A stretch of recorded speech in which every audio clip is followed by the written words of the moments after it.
Money और banking हमने chapter शुरू किया था, मनी और बैंकिंग यूनिट है हमारा, तो वो हमने शुरू किया था। उसमें से मनी तो हमने खत्म कर दिया, उसकी जिंदगी खत्म हो गई है बेचारे की।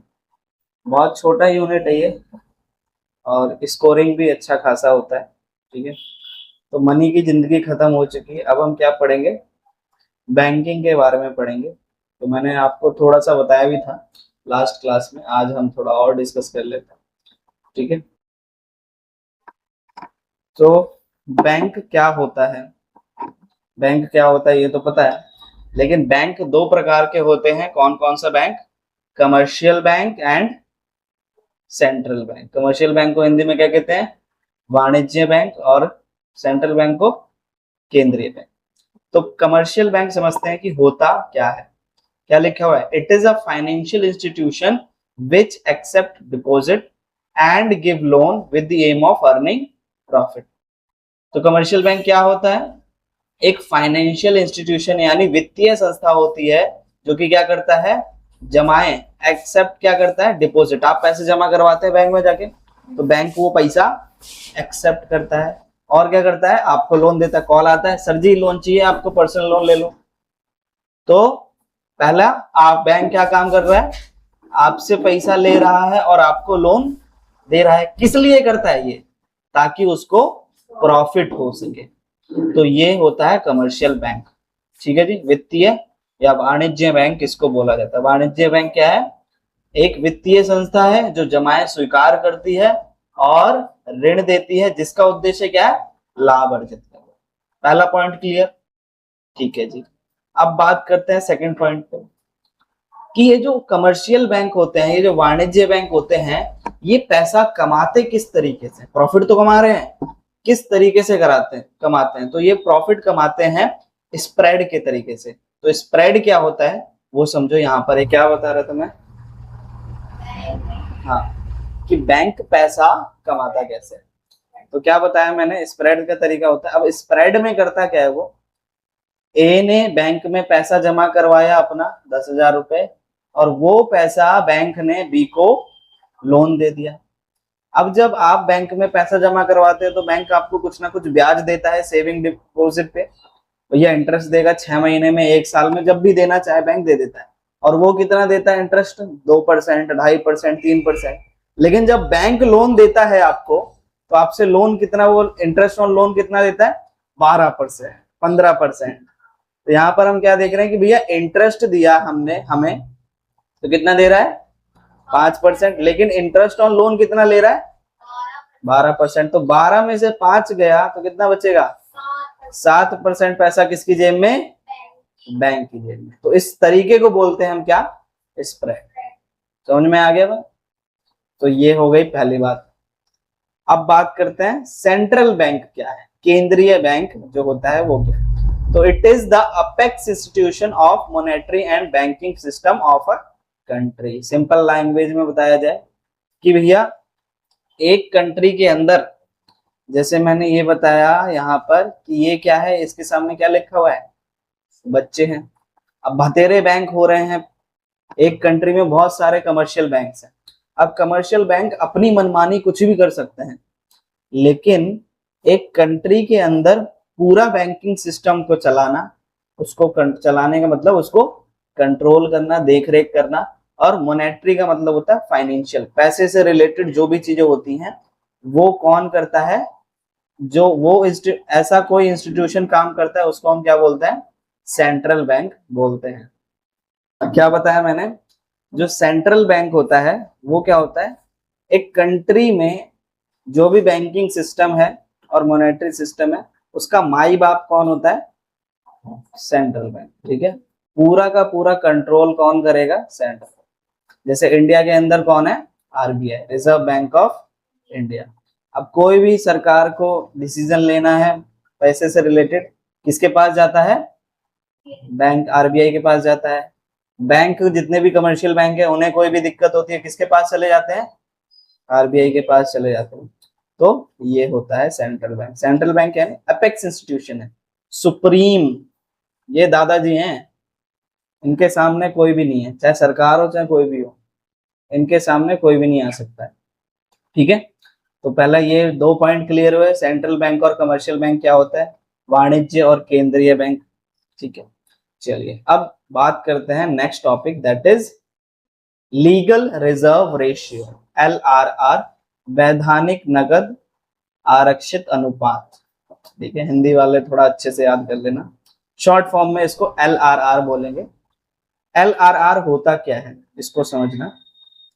अब देखा क्या गया कमर्शियल बैंक के द्वारा, आप तो पैसा जमा करवा रहे हो, लेकिन ये भाई साहब जैसे ऊपर वाले एग्जांपल में भी हमने देखा, बैंक क्या है, बच्चा है, आपने पैसा जमा करवाया बैंक में, लेकिन ये आपका जितना भी पैसा है सारा लोन दे दे रहा है। अब आपको कभी जरूरत पड़ी, आप गए बैंक के पास, कहा कि भैया मेरे को पैसा दो, वो कह रहा नहीं है सर जी, तो इस केस में क्या करें, तो इसलिए RBI ने कहा कि नहीं, तुम क्या करोगे, अपने पास कुछ पैसा रखोगे as a cash reserve. Cash reserve का मतलब क्या, नगद जमाए आप अपने पास कुछ रखोगे। तो आपने पैसा जमा करवाया 10,000 रुपए, तो HDFC बैंक क्या करेगा, अपने पास 10,000 में से 2,000 रुपए अपने पास रखेगा, बाकी का वो RBI को जमा करवा सकते। जैसे आप बैंक में पैसा जमा करवाते हैं, वैसे बैंक किसको पैसा जमा करवाता है, RBI को। ठीक है, या तो RBI को पैसा दे सकता है कुछ, या फिर लोन दे सकता है, वो ये बैंक कुछ भी कर सकता है, लेकिन इसको रिजर्व यानी LRR कुछ ना कुछ रखना पड़ेगा। तो कैश रिजर्व नहीं, LRR क्या होता है, LRR is minimum ratio of the deposit which every commercial bank has to keep as cash. तो मिनिमम रेशियो होता है, जो भी पैसा जमा करवाया जाता है, जो भी पैसा जमा करवाते हैं हम बैंक के अंदर, उसका न्यूनतम मिनिमम रेशियो बैंक अपने पास रखता है, ऐसा एज अ कैश रिजर्व, नगद भंडार के तौर पे। उसको क्या कहते हैं, LRR, legal reserve ratio. Hindi में क्या बोलेंगे, ठीक है जी, LRR क्लियर। अब LRR के 2 प्रकार होते हैं, एक है CRR, कैश रिजर्व रेशियो, नगद आरक्षित अनुपात, और SLR, स्टैट्यूटरी लिक्विडिटी रेशियो या लिक्विड रेशियो, जिसको क्या बोलेंगे, वैधानिक तरलता अनुपात। ठीक, अब ध्यान से समझते हैं इसको, एग्जाम्पल पहले समझाता हूं फिर आप बात करेंगे। देखिए, अब मैंने क्या बताया कि भाई आप क्या करेंगे, बैंक में पैसा जमा करवा रहे हैं, तो बैंक अपने पास LRR रख रहा है 2,000, ठीक है, यानी मैं बोल दे रहा हूं 10,000 का 2,000 कितना परसेंट होता है, 20% अपने पास रख रहा है, बाकी 80% लोन दे रहा है या फिर बैंक में RBI को जमा करवा दे रहा है। ठीक है, तो इस 20,000 में से भी, इस 20% में से भी, इस 2,000 रुपए में से भी जो LRR है वो 2 फॉर्म में रखता है। अब होगा क्या, अब ये जो 2,000 रुपए है ना, तो बैंक में ना खुजली होती है। अब बच्चे होते हैं भाई, छोटे बच्चे नादान एकदम नटखट, उनमें दिक्कत होती है कि वो कुछ ना कुछ करते ही रहते हैं। तो ऐसे ही जो बैंक कमर्शियल बैंक होते हैं, उनमें कुछ ना कुछ परेशानी होती है कि वो बदमाशी करते रहेंगे। तो इसलिए दादाजी ने कहा कि जो LRR है तुम्हारा, यानी RBI ने कहा कि जो LRR है ना, इसको भी तुम 2 फॉर्म में बांट दो, एक है SLR और एक है CRR। CRR का मतलब क्या है, कैश रिजर्व रेशियो, यानी इस जो LRR है, ये 2,000 रुपए में से भी तुम RBI को दे दो कुछ %, तो इसमें से भी RBI को पैसा दे दिया, इसको हम क्या बोलते हैं, CRR। जो LRR में से फिक्स अमाउंट, ये क्या होता है, एक फिक्स अमाउंट होता है जो RBI को जमा करवा देता है, इसको बोलते हैं कैश रिजर्व रेशियो। ठीक है, अब भैया इसमें से हमने 1,800 रुपए दे दिया RBI को, बचा क्या पैसा, बचे 200 रुपए। तो 200 रुपए ये क्या रखेगा, बैंक अपने पास रखता है। ठीक है, अब ये 200 रुपए किस किस फॉर्म में रख सकता है, कैश में रख सकता है, ठीक है, या फिर गोल्ड में रख सकता है, या फिर एक पॉइंट होता है जिसको हम बोलते हैं अनएकम्बर्ड अप्रूव्ड सिक्योरिटीज। यानी अनएकम्बर्ड अप्रूव्ड, यानी जैसे तुमने देखा होगा कंपनी वगैरह होती है, कंपनी के शेयर खरीदे जाते हैं, तो सेंट्रल बैंक कमर्शियल बैंक क्या करते हैं, शेयर्स खरीदते हैं, लेकिन कौन से शेयर खरीदेंगे, जो RBI उनको बताएगा कि आपको ये वाले शेयर खरीदने, इस कंपनी के शेयर खरीदने, उसी के शेयर खरीदते हैं। तो SLR यानी स्टैट्यूटरी लिक्विडिटी रेशियो 3 फॉर्म में रख सकते हैं, कैश की फॉर्म में, गोल्ड की फॉर्म में, या फिर सिक्योरिटीज की फॉर्म में। ठीक है, लिक्विडिटी का मतलब आपको पता है, लिक्विडिटी का मैंने पहले ही बताया था, ऐसी चीज जो पैसे के अंदर बहुत जल्दी कन्वर्ट हो पाए। तो पैसे के अंदर ये तीनों ही चीजें कन्वर्ट हो पाती है। तो पहले समझ में आया LRR क्या होता है, CRR क्या है और SLR क्या है। अब इसके बारे में हम थोड़ा सा पढ़ लेते हैं। कैश रिजर्व रेशियो क्या होता है? It is specified minimum fraction of total deposit of customer which commercial bank have to keep with central bank. तो ये क्या है, मिनिमम फ्रैक्शन, जो भी पैसा भैया कस्टमर जमा करवा रहा है बैंक में, उसमें से आपको कुछ अमाउंट सेंट्रल बैंक में जमा करवाना होता है, उसको हम बोलते हैं क्या, कैश रिजर्व रेशियो। और ये जो कैश रिजर्व रेशियो होता है CRR, ये फिक्स्ड कौन करता है, सेंट्रल बैंक के द्वारा फिक्स्ड होता है कि भैया 80% पैसा जमा करवाना है आपको, या 90% करवाना है, 70%, कितना भी वो RBI डिसाइड करेगा। ऐसा क्यों करता है, ताकि क्रेडिट किसको कंट्रोल कर पाए, क्रेडिट क्रिएशन को, यानी मनी क्रिएशन को कंट्रोल करने के लिए ऐसा RBI करता है। ठीक है जी, क्या यहां तक बात क्लियर हुई आपको? लास्ट पॉइंट का ये अभी हम पढ़ेंगे, क्रेडिट क्रिएशन, मनी क्रिएशन कैसे होता है, नेक्स्ट टॉपिक ही आपका, तो उसमें आपको ज्यादा समझ में आएगा। जो कमर्शियल बैंक होते हैं उनको कहा जाता है, उनको क्या कहा जाता है, ये देखो क्या लिखा हुआ है, commercial banks are factories of credit creation. जो पैसा मार्केट के अंदर आ रहा है वो किसके वजह से आ पाता है, कमर्शियल बैंक की वजह से, इसीलिए इसको क्या कहा जाता है, फैक्ट्रीज या क्रेडिट क्रिएशन की फैक्ट्री कहा जाता है। तो अब ज्यादा पैसा मार्केट के अंदर ना आए, बहुत सारा अगर मार्केट में पैसा आ जाएगा तो वो भी दिक्कत वाली बात है। इसलिए RBI क्या करता है, CRR की फॉर्म में पैसा अपने पास रख लेता है, ताकि मार्केट में पैसे का कंट्रोल बना रहे। समझ में आया? ठीक है जी, हिंदी वाले क्लियर है? चलिए, अब इसके बाद स्टैट्यूटरी लिक्विडिटी रेशियो क्या बताया गया है, it refers to the proportion of total deposit with commercial bank has to keep with itself in the form of liquid ratio. यानी ये वो पोर्शन है डिपॉजिट का जो कमर्शियल बैंक को अपने पास रखना होता है।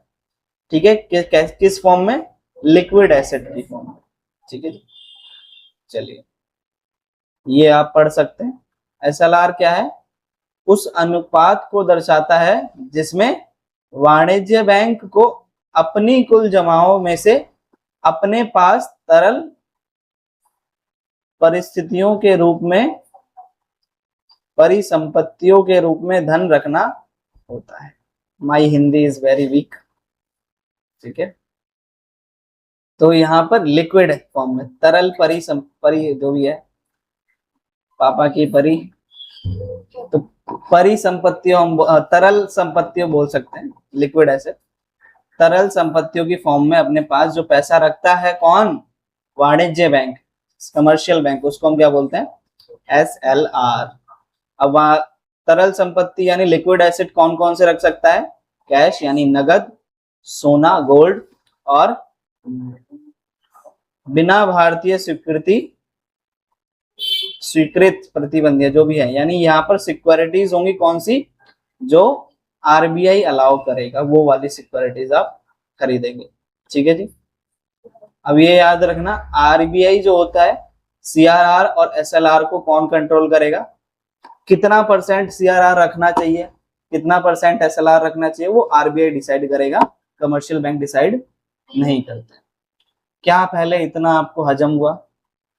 इसमें कुछ भी दिक्कत परेशानी, सेंट्रल बैंक क्या होता है, कमर्शियल बैंक क्या होता है, मैं पूछ लूं?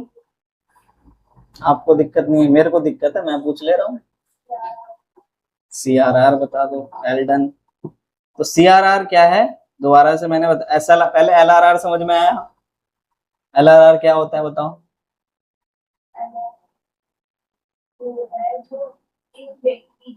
बैंक को जो पैसे डिपॉजिट करता है तो बैंक को कुछ पैसे अपने पास रखने पड़ेंगे, कैश कैश इन बैंक और वो पैसे से आरबीआई को दे रहे हैं। मैं थोड़ा स्पीड में पढ़ा रहा हूँ क्या? स्पीड मेरी ज्यादा है क्या? चलो ध्यान से आराम से सुनो पहले। एलआरआर मैंने क्या बताया, क्या ये एलआरआर किया क्यों गया ये भी सुनना ध्यान से।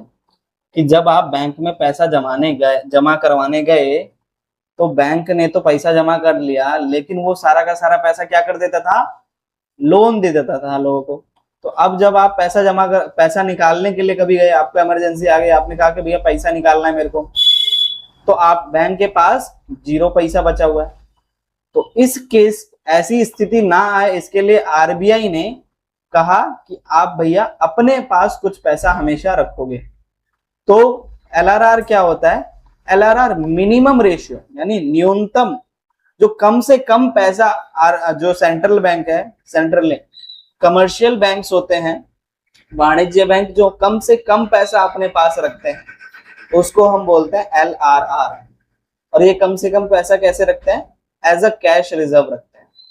कैश रिजर्व यानी कैश इनके पास होगा, जरूरी नहीं है कैश, वो हमने पढ़ा कि गोल्ड और सिक्योरिटीज की फॉर्म में भी हो सकता है, लेकिन अपने पास कुछ पैसा रखते हैं ताकि इमरजेंसी के केस में ये आपको पैसा दे पाए। तो एलआरआर पहले क्लियर कि भैया कुछ पैसा जो बैंक अपने पास रखता है उसको एलआरआर बोलते हैं। अब एलआरआर 2 प्रकार का होता है, मैंने क्या बताया, एक है सीआरआर और एक है एसएलआर। सीआरआर क्या होता है कि एलआरआर जो है, बैंक ने तो अपने पास 2000 रुपए रखे, लेकिन इस 2000 में से भी बैंक को क्या होती है, दिक्कत होती है। ये चाहता है कि ये पैसा भी मैं लोन दे दूं, तो ऐसी दिक्कत ना आए, इसके लिए आरबीआई क्या कहता है कि ये पैसे में से भी तुम मेरे को कुछ हिस्सा दे दो। जो यहां से तो ले लिया आरबीआई ने, लेकिन इसमें से भी क्या कहता है कि इसमें से भी मेरे को हिस्सा दे दो, उसको हम बोलते हैं सीआरआर। एलआरआर में से भी जो, यानी जो कमर्शियल बैंक ने अपने पास डिपॉजिट रखा है, उसमें से फिक्स्ड अमाउंट जब आरबीआई को दे दिया जाता है, उसको हम क्या बोलते हैं, सीआरआर, कैश रिजर्व रेशियो। ठीक है, और कैश रिजर्व रेशियो कितना % होना चाहिए, कितना नहीं होना चाहिए, वो कौन कंट्रोल करता है, सेंट्रल बैंक यानी आरबीआई। और सीआरआर क्यों किया जाता है, ताकि मार्केट के अंदर ज्यादा पैसा ना हो। ठीक है, अगर लोन कमर्शियल बैंक बहुत ज्यादा दे देंगे, तो अभी आप पढ़ेंगे, तो भी मार्केट में बहुत ज्यादा पैसा हो जाता है, तो इन सबको कंट्रोल करता है आरबीआई। ठीक है, पहले इतना क्लियर हो गया। और एसएलआर मैंने बता ही दिया, 2000 में से 1800 आरबीआई को दे दिया, तो बचा कितना, तो ये पैसा अब कौन रखेगा, कमर्शियल बैंक अपने पास रखता है, कैश, गोल्ड और शेयर्स की फॉर्म में, सिक्योरिटीज की फॉर्म में। ठीक है, चलिए इतना हो गया, काम खत्म। अब टॉपिक आता है क्या, credit control, credit creation. Credit creation का मतलब ऋण सृजन। क्रेडिट का मतलब यहां पर क्या बोला गया, मनी क्रिएशन हम बोलेंगे। पैसा क्रिएट कैसे होता है उसको समझना। आरबीआई तो इशू कर देता है, ये प्रैक्टिकल चीजें हैं जो आपको समझनी चाहिए। ठीक है, अब पैसा क्रिएट कैसे होता है उसको समझना। कमर्शियल बैंक को क्या कहा जाता है, पैसा क्रिएट करने की फैक्ट्री कहा जाता है। ठीक, पहला नंबर, 1 नंबर में आ सकता है। अब यहाँ पर इस चीज को समझने के लिए, पैसा कैसे क्रिएट होता है उसको समझने के लिए हम कुछ एजम्पशंस पहले लेंगे, कुछ मान्यताएं हैं, कुछ अनुमान हम मानेंगे। तो पहला एजम्पशन हम क्या ले रहे हैं कि पूरी की पूरी कंट्री में सिर्फ एक ही बैंक है। ठीक है, क्या माना हमने, पूरी की पूरी कंट्री में कमर्शियल बैंक सिर्फ एक ही है, और जिसका नाम हम क्या दे रहे हैं, बैंक। ठीक, और जितने भी लोग हैं या जितने भी लोग हैं कंट्री के अंदर, वो सारा ट्रांजैक्शन कैसे कर रहे हैं, बैंक से कर रहे हैं सिर्फ। यानी अगर पैसा रिसीव भी कर रहे हैं तो बैंक से कर रहे हैं, पे भी कर रहे हैं तो बैंक से कर रहे हैं, कैश नहीं चल रहा है। ठीक है, 2 चीजें समझ में आई। पहली मान्यता क्या बताया, एजम्पशन क्या है कि पूरी कंट्री में एक ही बैंक रहेगा जिसका नाम क्या है, बैंक, और जो भी ट्रांजैक्शन होगी वो किसके थ्रू होगी, बैंक के थ्रू। ठीक, 2 पॉइंट क्लियर। अब इसका प्रोसेस समझो होता क्या है। यहाँ पर होगा क्या, प्रोसेस नंबर 1, पहला पॉइंट यहाँ पर है, credit creation is determined by 2 factors. Rent season को हम 2 कारकों पर निर्भर करता है। पहला क्या है, इनिशियल डिपॉजिट, और दूसरा क्या है, एलआरआर। यानी जो पहली बार आपने पैसा जमा करवाया होगा उस पर, और जो एलआरआर होता है उस पर डिपेंड करता है कौन, क्रेडिट क्रिएशन। अब देखो दूसरा पॉइंट, हम यहाँ पर क्या मान रहे हैं, एलआरआर कितना रहेगा, 20%। यानी कमर्शियल बैंक को अपने पास कितना पैसा रखना है, 20% पैसा रखना है। ठीक है, जैसे कि आपने पहले 10,000 रुपए जमा करवाया तो उसमें से कमर्शियल बैंक कितना रखेगा, 2,000 रुपए एज अ कैश रिजर्व रखेगा, बाकी 8,000 रुपए क्या कर देगा, लोन दे देगा। क्या कर देगा, लोन दे देगा। ठीक है, यहां पर क्लियर। अब क्या होगा कि जिस व्यक्ति को ये 8,000 रुपए लोन दिए गए हैं ना, वो सारा का सारा पैसा खर्च कर देगा। ठीक है, और फिर से किसके पास पैसा आ जाए, चलो ऐसे आपको समझ में नहीं आएगा, यहाँ पे समझो। चलिए यहाँ पर देखते हैं, मैंने क्या कहा, ए नाम का व्यक्ति है, इसने 10,000 रुपए बैंक में जमा करवाया, तो 10,000 में से 20% बैंक अपने पास रखेगा, तो 20% कितना होगा, 2,000। 8,000 क्या करेगा, लोन दे दिया। अब लोन किसको दिया, अब बी भाई ने, बी को कुछ खरीदना है, 8,000 के बी ने क्या खरीद लिए, जूते खरीद लिए। ठीक है, अब ये जूते खरीदे तो जूते की पेमेंट कहां से करी, बैंक से करी। तो बैंक से जब करी तो सी का भी अकाउंट इसी बैंक में। अब इसने पैसा किसको दिया, बी ने पैसा दिया सी को, तो सी के पास कितना पैसा आया, 8,000, बैंक के पास दोबारा से 8,000 रुपए आ गए। अब इस 8,000 में से बैंक कितना रखेगा अपने पास, 20% रखेगा। कितना, 20%, 8,000 का कितना हो जाएगा, 1,600 रुपए अपने पास रखेगा। फिर बचा कितना, 6,400, फिर से लोन दे देगा। ठीक है, या लोन नहीं देगा तो मान लो इस सी के पास पैसा आया, तो ये सी डी को पैसा दे दिया, डी ने कहीं और खर्चा कर दिया, फिर दोबारा से बैंक के पास पैसा आ जाएगा। तो ये साइकिल कंटिन्यू चलती रहेगी। तो यहाँ पर इस टेबल से हम समझते हैं, पहले पैसा कितना जमा हुआ, 10,000 रुपए, लोन कितना दिया गया, और कैश रिजर्व में कितना रखा गया।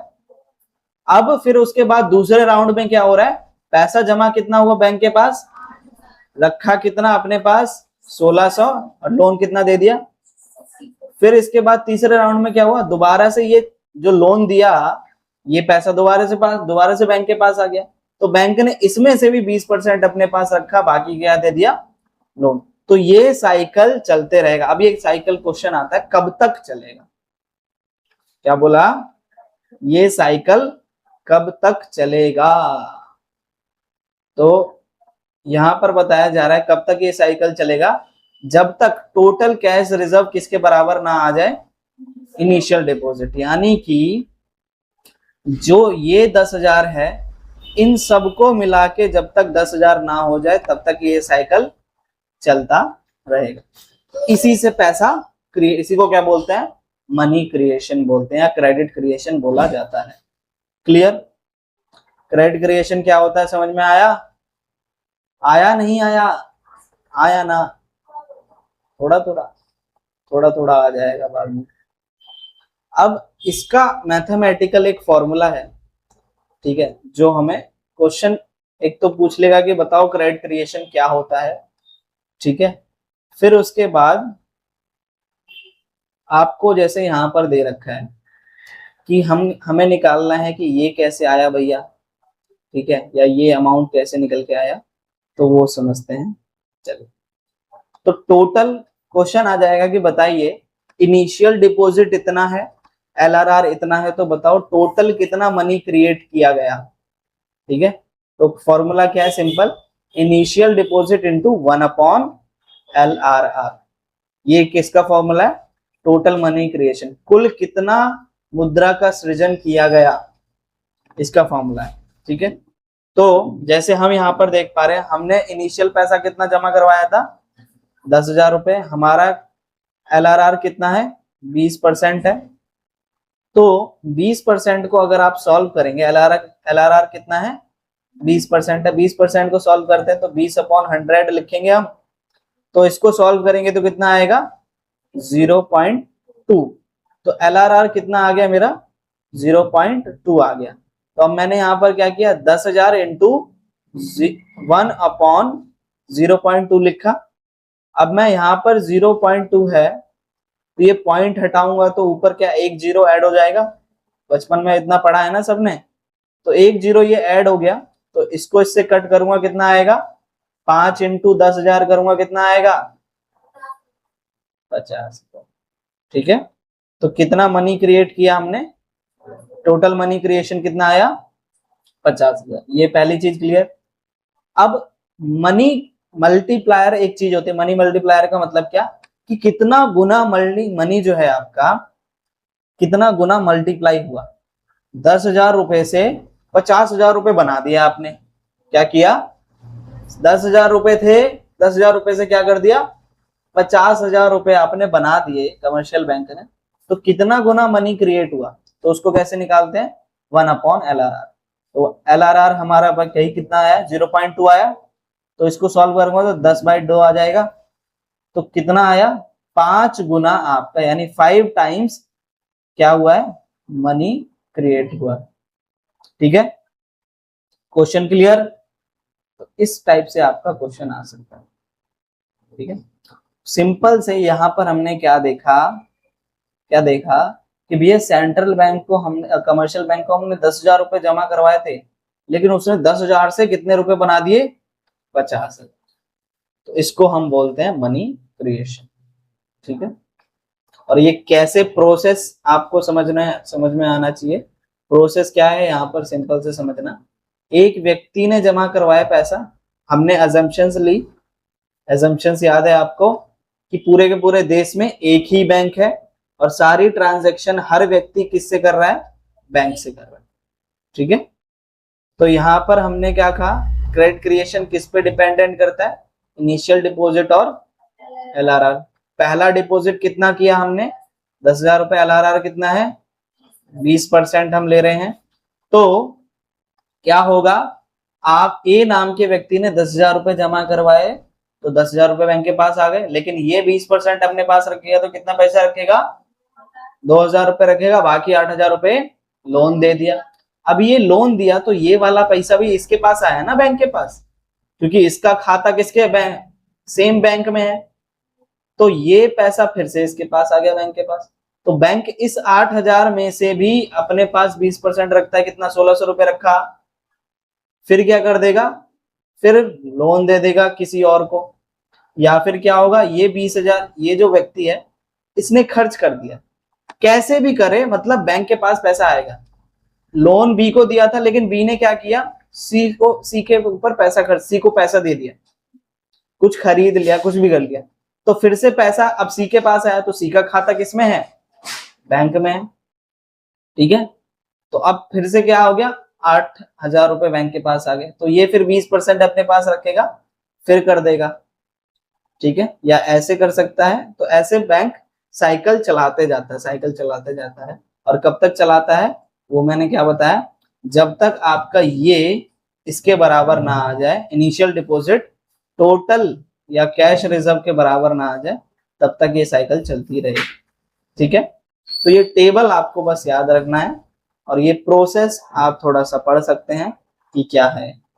ठीक है, क्रेडिट क्रिएशन समझ में आया।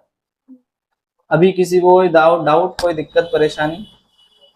चलिए, अब एक क्वेश्चन आप लोगों के लिए है, तो इस क्वेश्चन को सॉल्व करके दिखाइए जरा। क्वेश्चन क्या कह रहा है, LRR कितना है, 40%, इनिशियल डिपॉजिट कितना है, 3 लाख रुपए। आप इसको भूल जाना, ये कट कर रखा है मैंने। आपको क्या निकालना है, मनी मल्टीप्लायर निकालना है, कितना गुना मनी मल्टीप्लाई हुआ और टोटल मनी कितना क्रिएट हुआ। मैंने फॉर्मूले आपको दोनों ही बता रखे हैं। मनी क्रिएशन का क्या फॉर्मूला है, इनिशियल डिपॉजिट इनटू 1/LRR, और मनी मल्टीप्लायर का क्या फॉर्मूला है? 1/LRR। करिए।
क्या आया है आपका आंसर?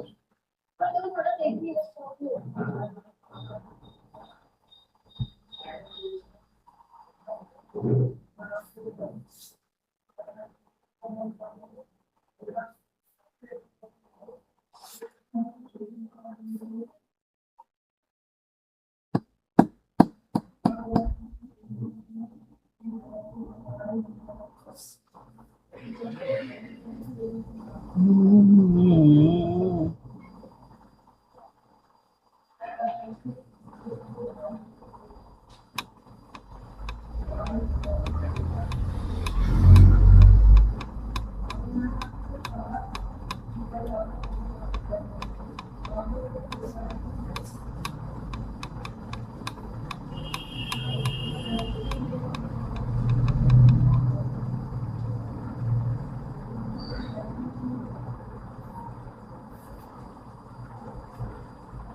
अरे हो गया, इतने में तो क्या ही हो जाता।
आइए मैं ही बता देता हूँ।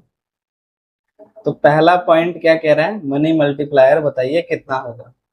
मनी मल्टीप्लायर का फॉर्मूला क्या होता है? 1/LRR। ठीक है, तो LRR पहले हम निकालते हैं। LRR कितना दे रखा है हमको, 40% दे रखा है। 40% को सॉल्व करेंगे तो कितना आएगा, 40/100%। पहले हम सॉल्व करेंगे, परसेंट हमने सॉल्व किया तो LRR कितना आ गया, 0.4 आ गया। अब हमने यहाँ पर LRR पुट किया 0.4, पॉइंट यहाँ से हटाएंगे तो ऊपर कितना आ जाएगा, 0। अब 4 को 10 से डिवाइड करेंगे तो कितना आता है, 2.5। यानी आपने जो पैसा जमा करवाया उसका कितना गुना मल्टीप्लाई पैसा हुआ है, 2.5 गुना, 2.5 टाइम्स आपका पैसा मल्टीप्लाई हुआ।